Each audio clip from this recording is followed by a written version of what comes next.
Welcome to the Trading Global Macro podcast from StoneX, where we unpack the complex forces driving global financial markets. I'm John Kicklighter, Global Head of Content at StoneX. And I'm Matt Weller, Global Head of Market Research for StoneX's self-directed brands.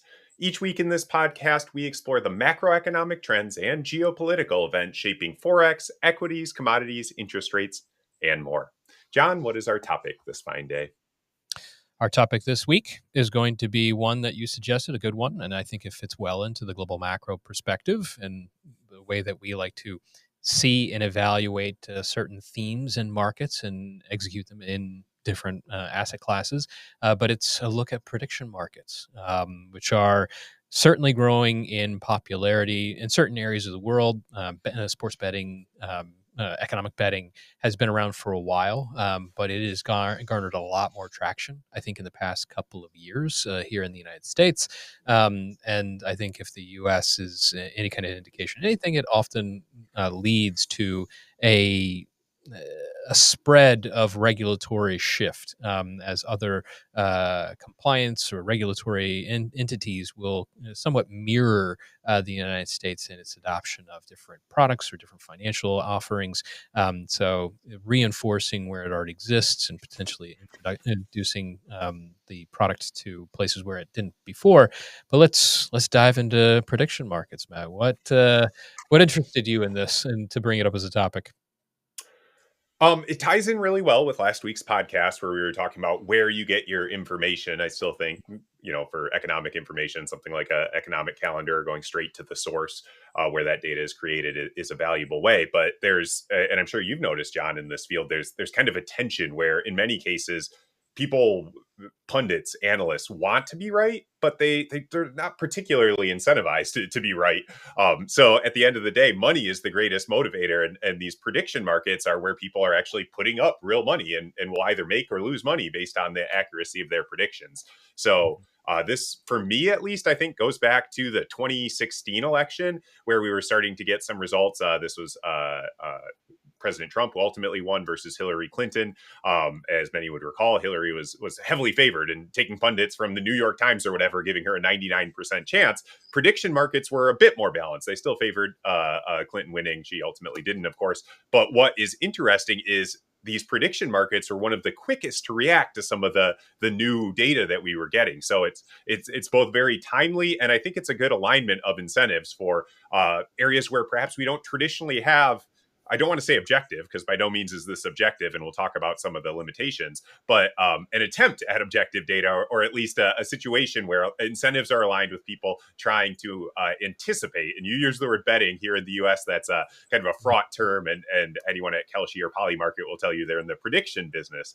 But in many ways, it is very akin to betting, at least to my eye. So by sort of aligning the incentives, that's where we can get almost a whole new area of information at a minimum. And it's not something necessarily I'd recommend people start trading willy-nilly, but it is something that can at least play a part in your process and can offer a different perspective that we might not get from many of our more traditional sources of data. So does that make sense to you, John? And have you used prediction markets in your analysis at all? Of course, anybody that's seen my social feeds, I use it frequently, and I put in my articles and my videos as well. I like to, and I have Kalshi up for those that are listening. I like to use the perspective that this has to offer to decomplicate some of the many factors that go into a traditional asset. So if I were looking at something, I don't know, let's say that I was looking at something like the S&P 500. There are so many different factors that go into that. And oftentimes, and what we talked about in some previous episodes for global macro trading, is you have to first figure out what those key themes would be. So the top-down assessment of the core prioritized fundamental drivers, and figure out which of those matters, whether it be trade wars or interest rate speculation, growth forecasting, et cetera, which one of those is leading the market now. And oftentimes we do that. I think that's a very important step in fundamental analysis is choosing and or evaluating the theme that leads the markets. But in this way, we're kind of moving backwards. We're focusing more on the theme rather than the target asset class.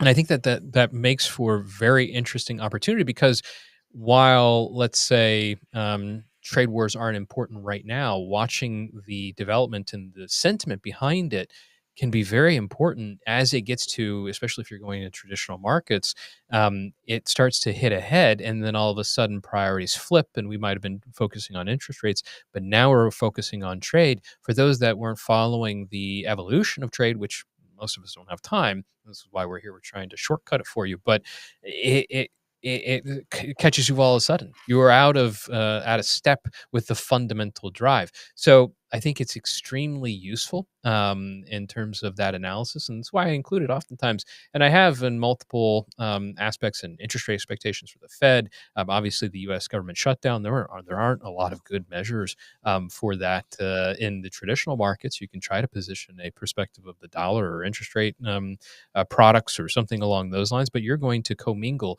so many conflicting fundamental themes to get to that value. So it's not a particularly good measure. This gets right to the heart of it. And I think saying this, I think this really goes to the risks and opportunities. I think, as you would call it, or the pros and the cons of these prediction markets that I think we can tap into. So, what do you think are the key pros or opportunities that prediction markets represent in your eyes?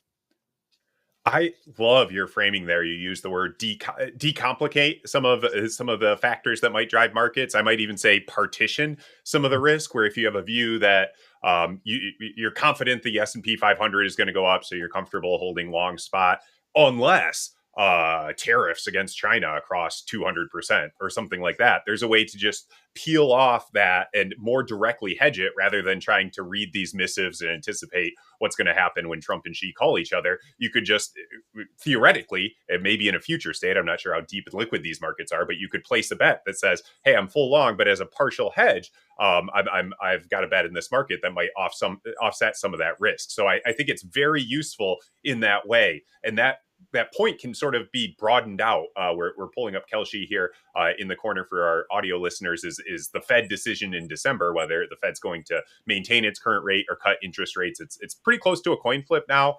Um, this is a very direct way to bet on that if you feel strongly. Whereas if you're in more traditional markets, maybe the Fed does cut, which is what you expected, but then they say they're done cutting interest rates, and therefore the market reaction might not be what you expected. So this is a way to bet, in some ways, to predict in its purest form on what will happen. So I think there's a lot of value into that.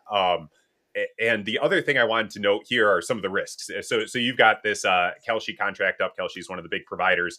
This is a contract I'm interested in. A lot of people are interested in it, but I'm just seeing the volume here. There's been about $600,000 traded on this contract so far in this Fed meetings in about 4 weeks, maybe. So it's kind of crunch time. This is something that has already started to play into my analysis.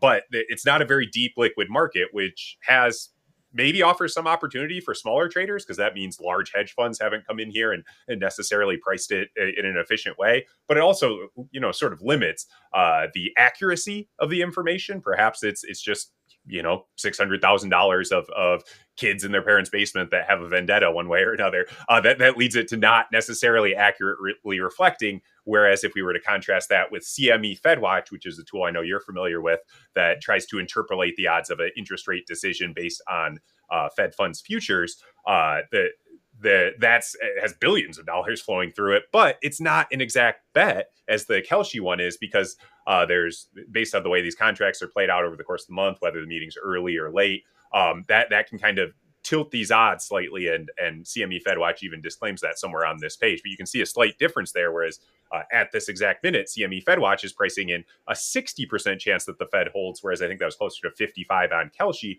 Maybe Kelshi's could be a more direct one, as long as we consider that liquidity and the fact that perhaps the error bars around that probability are a bit wider than in a deeper, more liquid market. So those are some of the considerations and how someone, particularly in the financial market space, might look at utilizing some of these tools. Are there any other uses that you found, John?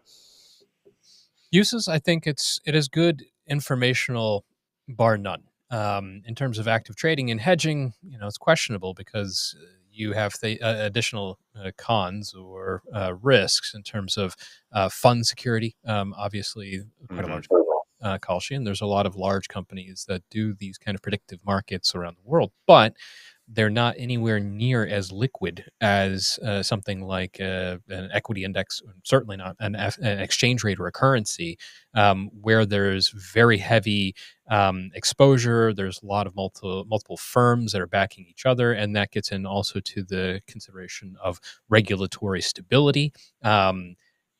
Kalshi and other predictive markets in the US have only been really a recent phenomenon. Uh, that can change very quickly, and it has been changing, I guess, for the positive. But I've been around at this for a while, and I've seen the negative flip just as quickly as the positive developments. So you have to be very mindful of that, and this market can suddenly disappear. And these contracts disappear after their end, and it might be not exactly the outcome that you expected too. So that becomes something of an additional risk. But in terms of context, if I know I need to keep tabs on a few key fundamental themes, like let's just pick something from Kalshi's economics top bets, the December bet for Fed, when is the U.S. CPI, or whether or not the U.S. CPI is going to come out in November, or gas prices in the U.S. this month. Those are all things that can really get to a core understanding of a theme and expectations. And it's a good sample size as long as it's a large enough liquidity behind it that it can be the same thing as what I think you and I've tried to do in the past, is go out and find means of using AI to get a bias one way or the other in like social channels to see if people expect gas prices to go higher or lower. So a sentiment survey just using AI and then through social channels, stuff like that. But this is where money actually comes into it. So Hmm. it gives it a little bit more credibility rather than just throwing out a statement on a social handle. So there's these biases that we have. But what else do you think is useful when it comes to the prediction markets, or risky? I I would maybe point next to some of the risks, or at least some of the things to be aware of, because I think it's almost self evidently useful. And if listeners haven't experimented with this, I encourage you to get around and check some of these out, see if it's something that might make sense for your analysis. Um, One thing that we touched on earlier is the speed with which the market adapts. It tends to be relatively quick, partially because they're not so liquid. And the other thing to consider is inside information. If someone knows if Trump's going to remove tariffs, say in the White House, and that leaks out through someone's brother, and they tell a friend, that's information that you don't have access to, but other people might. So in that way, a quick move in a market can certainly be indicative of something that might be about to change, even if it's not public yet. But that also can leave you on the outside if you're analyzing the markets based on publicly available information, and there's other people who have information that you don't. So that is a big risk and something to be aware of if you're actively involved in these markets. The other one I wanted to mention was the settlement terms. I think maybe, John, if you scroll down here, they'll kind of outline and maybe even link to a 10-page PDF document that explains exactly how it's settled. In some cases, these aren't exactly clear. There's questions about whether there'll be a recession, and the question is, well, what is a recession then? I know this is a bugaboo of yours. Is it 2 consecutive quarters of declining GDP? Is it when the 7 or 9 people in a committee 3 years later decide, hey, back then we were in a recession? So make sure you fully read and understand the terms, because that can lead to some counterintuitive scenarios that perhaps the market isn't saying what you think it is saying. So I think trying to focus on ones that are clear, objective as possible, so you remove some of that ambiguity. Situations where there's unlikely to be inside information, those are the types of environments where you're more likely to get valuable context for your analysis, rather than these markets where you might not fully understand what it's outlining, where someone might be trading with inside information, which can provide a clue, but can also provide a risk if you're not accounting for it. So those would be a couple of key points I would keep in mind around prediction markets. Very nice.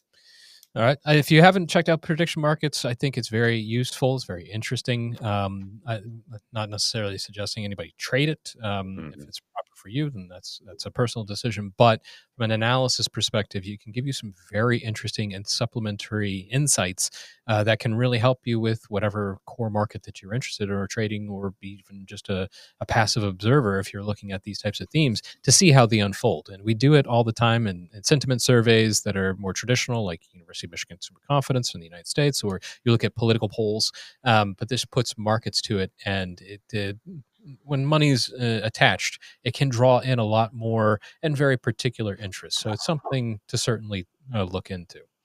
Thanks for tuning into the Trading Global Macro podcast for StoneX. If you enjoyed today's discussion, make sure to subscribe wherever you get your podcast. I'm John Kicklighter. And I'm Matt Weller. Join us again next week for more insights into the trends and events shaping the world's financial markets. Thank you.